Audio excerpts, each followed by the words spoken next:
et regardez, ceux qui le feront le peuvent. Je suis un messager, mesdames et messieurs, ne doutez pas de cela, jamais. Et le message que je vous apporte là est clair, il est concis, et il ne peut y avoir aucune erreur dans son interprétation. Vous devez vous réveiller maintenant ou être asservi. C'est simple. La guerre a commencé il y a plusieurs années. La guerre a été déclarée par nos ennemis, à nous. Nous sommes absolument dans nos droits de restaurer notre nation en utilisant toute méthode ou toute manière qui est nécessaire pour le faire. Vous feriez mieux d'écouter. Il y a quelques années, R. Swinburne Clymer, après avoir obtenu son diplôme de médecin et avoir été l'auteur de nombreux ouvrages, parmi lesquels La mystique de la maçonnerie, La Rose-Croix, leurs enseignements, Les mystères d'Osiris, un livre pour les membres seulement, La philosophie du feu, La science de l'âme et l'immortalité, et plus de 30 autres œuvres, a acheté un tractus montagneux de terre, et sur cela a été construit Beverly Hall, une salle d'assemblée, des chambres de presse, des laboratoires chimiques qui étaient entourés de vergers, des vignobles, des jardins de roses, situés au milieu de pelouses terrassées, présentant une combinaison magnifique du beau et du pratique. Et sur les pelouses, avant, sont des copies parfaites des 3 pyramides de Gizeh. Et à cela s'est ajouté le mystique ou l'arcanique, car les amis, dans un secteur boisé isolé de 50 acres de ce terrain, un lac artificiel a été construit à partir d'un ruisseau de montagne, une salle du trône érigée pour l'explication du 3e degré royal d'Osiris et du sceau de Salomon secret, construit sous la protection d'un grand chêne. Le temple du soleil, une réplique exacte de celui de la cour extérieure du Vatican, et la réplique exacte des 4 sections distinctes de ce qui peut être trouvé sur Dealey Plaza. L'obélisque, le phallus d'Osiris, qui se trouve à New York, à Londres, au Vatican et au Dealey Plaza. Le bosquet d'Osiris, représenté sur Dealey Plaza par Elm Street. Réveillez-vous! Pendant la période de la convocation, les enseignants et les délégués ont livré de nombreuses conférences sur les thèmes de l'eugénisme, la maternité scientifique, le code d'éthique, le christianisme spirituel, c'est une risée quand vous découvrez ce que c'est, l'initiation, la réincarnation, le développement de l'âme, l'homme au carré, la signification mystique du sceau des États-Unis et d'autres sujets importants, tous interprétés dans leur signification arcane par les maîtres du siège. Moïse était bien versé dans tous les mystères de l'Égypte, tandis que Joseph amena le Nazaréen en Égypte, où il fit ses études. Le Nazaréen, mesdames et messieurs, est Jésus-Christ. C'est ce qu'ils prétendent. Ils affirment qu'aucune cérémonie des mystères majeurs n'était jamais autorisée, à moins que le cercle ou sceau de Salomon, également connu sous le sceau sacré de l'équilibre, avait déjà été préparé. Depuis la chute de l'Égypte et du temple de Salomon, le sceau a reçu peu ou pas d'attention, à l'exception d'un nombre d'étudiants et de néophytes limités de la religion antique et des mystères. Au cours de la première semaine de juin, dans le bosquet si soigneusement préparé pour la dramatisation de l'initiation antique dans les mystères d'Osiris, le rituel dans son intégralité a été réédicté par les personnes présentes. Le sceau de Salomon, qui avait été spécialement construit à cet effet, a été inauguré le 11 juin 1916, en présence des membres et délégués de la Rose-Croix, dont certains étaient originaires d'Allemagne, d'Angleterre et de la Russie blanche. Cela était conforme à et à la manière du système comme pratiqué par les anciens prêtres initiés de l'Égypte et de l'autel dans le temple de Salomon. Dans la nuit du 13 juin, la première partie de la délégation, y compris ceux de l'ordre prenant part à l'initiation, s'assemblèrent dans le bosquet d'Osiris, sous le chêne majestueux, le tout éclairé par une centrale énergétique maison préparée pour les cérémonies d'initiation des mystères antiques de l'Égypte dans 3 degrés et 6 scènes.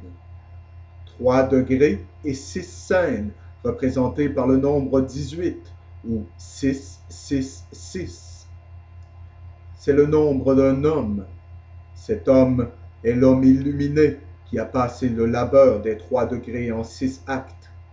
Il est l'homme, il est l'antichrist ou l'antéchrist. Ce sont les dirigeants du nouvel ordre mondial. Je vais sauter plus loin, mesdames et messieurs, car nous devons aller à la partie qui se rapporte à ce que vous avez besoin d'apprendre ce soir.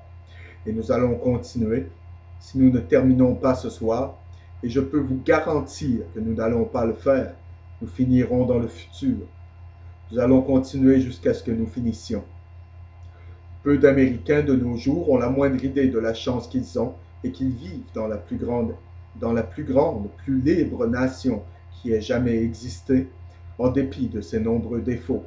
Maintenant, rappelez-vous, je lis ceci du livre Teachings of the Masters. Ils ne sont pas conscients du fait que l'Amérique, la terre ombragée par des ailes, est à la croisée des chemins, l'un menant à la liberté, à la fois individuelle et universelle, et l'autre à la servitude la plus abjecte et dégradante, par suite de ne pas accepter l'entière responsabilité de la gestion de leurs affaires personnelles et gouvernementales, afin qu'elles puissent s'harmoniser avec les anciennes prophéties. Rappelez-vous, je vous ai prévenu et je vous ai dit que c'est exactement ce qui se passe. C'était la grande expérience. Si vous aviez été prouvé digne, cela aurait pu être le nouvel ordre mondial. Sheeple. Un nombre encore moins élevé sont conscients que l'histoire de l'Amérique, de son début à la fin de ses jours, que ce soit bon ou mauvais, est racontée dans son sceau. Exactement ce que je vous ai dit dans les programmes passés. Tandis que très peu de gens savent que leur destin est irrévocablement entrelacé avec le destin de l'Amérique.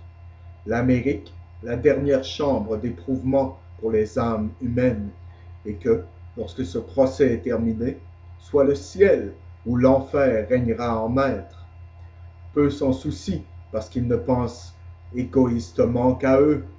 Ils oublient le bien-être futur de leurs fils et filles. Et bien sûr, nous avons vu cela lorsque vous avez tous tapé vos filles et vos fils sur les fesses et les avez envoyés pour mourir dans une guerre dans un désert du Moyen-Orient, tout en affirmant qu'ils partaient se battre pour leur pays. Imbéciles! L'arnaque du désert. Un vieux proverbe dit que la familiarité engendre le mépris. Comme corollaire à cela, il devrait y avoir une autre maxime. Nous sommes aveugles devant ce que nous voyons si souvent. La plupart des Américains, même si l'esprit de l'Amérique habite en eux, sont en fait que vaguement au courant que le grand sceau du premier pays réellement libre dans le monde montre un aigle, une constellation d'étoiles, une branche d'olivier et un ensemble de 13 flèches. C'est le sceau que nous connaissons tous. Symboliquement, l'aigle ombrage le pays par ses ailes protectrices, mais seulement tant que l'homme se révèle digne d'un tel ombrage ou protection. L'homme a le pouvoir de détruire l'aigle qui l'ombrage ou le protège. La constellation d'étoiles indique que les fondateurs de l'Amérique ont accepté la loi absolue qui a régi le drame du ciel depuis le début du monde et doit être acceptée et obéie dans ce nouveau monde. La branche d'olivier est le symbole de la paix et de l'amitié, tendue à tous ceux qui sont prêts à oublier et complètement extirper de leur conscience la dégénérescence des mondes anciens et choisir de vivre dans l'esprit du nouveau monde ou du nouvel âge. Les 13 flèches symbolisent les guerres qui font partie du drame dans les cieux et les guerres qui doivent être menées contre tous les maux, ainsi que toutes les personnes mauvaises, que la liberté de l'homme doit être maintenue. C'est la responsabilité individuelle de chaque citoyen de lutter éternellement contre ces fléaux individuels et universels. Il y a le revers prophétique du sceau, non coupé parce que le temps n'est pas prêt pour l'accomplissement prophétique. Il a été connu de peu d'autres que les initiés philosophiques avant son utilisation profane et prématurée sur le certificat d'1 $ américain. Plusieurs tentatives ont été faites pour couper ce côté inverse de ce sceau, mais dans chaque cas, une main ou une force invisible a retenu l'effort. Lors de l'exposition universelle de Chicago, ce revers a été ordonné d'être coupé avec le côté familier inverse comme un objet d'affichage, mais les responsables, totalement ignorants de son sens et aussi ignorants de l'esprit de la vraie Amérique, demandèrent quelle conception particulière, pourquoi nous est donnée cette conception inartistique et cette pierre blanche, symbolique de la destinée de la nation, comme des véritables âmes de la nation, a été une fois de plus rejetée. L'âme de l'Amérique est trahie et est dans la douleur. Les ennemis étrangers se hordent dans un accès presque sans restriction dans le pays, sans une idée de savoir si oui ou non ils sont prêts à rejeter les mots bruts, dégradants, destructeurs de l'ancien monde et s'investir eux-mêmes avec l'esprit du nouveau, avec une volonté sincère d'obéir aux lois fondamentales de l'Amérique. Ce n'est pas tout.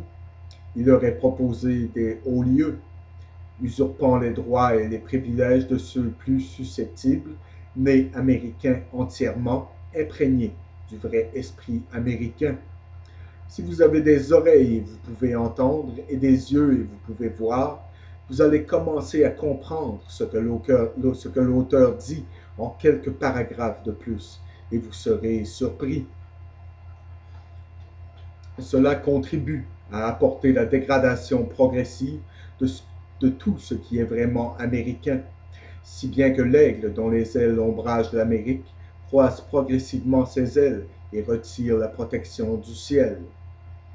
Le temps est venu où une connaissance complète du sceau à deux côtés et tout ce qu'il représente doit être connu des gens, de sorte qu'ils peuvent accepter et être protégés ou sauvegardés, ou ignorer et être damnés et être emportés dans la mer de l'oubli, comme l'ont été d'autres nations avant l'Amérique, car ils ont permis à l'invasion étrangère et l'adoption des idées destructrices de prendre la place des idées constructives qui l'avaient rendue grande. L'Amérique doit se réveiller, et doit être réveillée par un moyen ou un autre. Sa propre sécurité et le bien-être de notre peuple doit être protégé contre toutes les idéologies engendrées à l'étranger, nées à la suite de l'égoïsme et du mépris de Dieu lui-même et de toutes ses lois, les lois qui, à travers les éons, ont préservé le monde et le drame du ciel, même si les peuples de nations incalculables ont péri à la suite de leur désobéissance et de leur dégradation. L'Amérique, ses gens, individuellement et collectivement, doit devenir vaillant et maintenant, dès lors, debout devant le monde comme des exemples. Ils doivent être des leaders et promulgateurs d'un nouvel et équitable système d'éthique, d'inculcation religieuse basée sur la matière sonnante et les vérités spirituelles, et d'une citoyenneté qui est honorable et noble, une justice et une générosité envers les autres nations qui est incontestable, mais sans la faiblesse de lâche compromis dépourvu de tout honneur et d'équité pour son propre peuple, et mettre l'accent sur la possibilité de fraternité basée sur l'individualité, la liberté individuelle et l'obéissance aux lois qui s'appliquent universellement. Maintenant, pour ouvrir une parenthèse, mais vitale pour notre thèse, la fin de l'après-midi du 14 juillet 1776, le nouveau Congrès continental résolut que le Dr Franklin, M.J. Adams et M. Jefferson forment un comité pour préparer un dispositif pour un saut des États-Unis d'Amérique. Tous ces hommes, membres de la religion des mystères,